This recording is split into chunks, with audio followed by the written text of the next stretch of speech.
very simple motto. With tradition comes responsibility. With tradition comes responsibility. Very simple.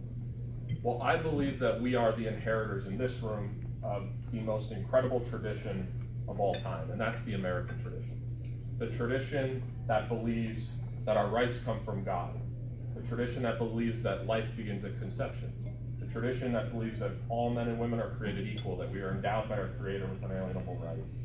These are the American traditions that I've held near and dear to my heart my entire life, and these are the traditions that I believe I have a responsibility to represent on behalf of this great district in Northeast Ohio, if and when you send me to Congress.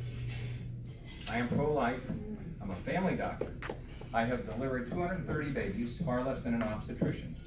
Of all the things I've done in my career, whether it's saving a person who comes in cardiac arrest, or treating a baby who comes in who can't breathe because struggling because of asthma, the most important thing I've ever done is to bring new life into this world.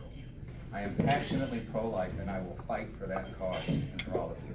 Now, believe it or not, being the youngest person in this race on both sides of the aisle, I am the person with the most legislative experience. So as we're talking about a handful of issues, as we're talking about budget deficits, as we're talking about struggling economies, the recession, as we're talking about even allergens, I've personally carried legislation to increase access to epinephrine auto-injectors to serve populations that might have risk of anaphylactic shock.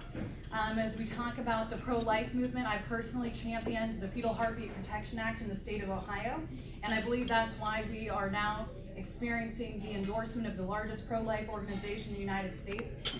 Recently, I was endorsed by the Susan B. Anthony list, and we've had the good fortune of having a voting record so you could know that our positions and our statements are not only strong and forward, they are consistent.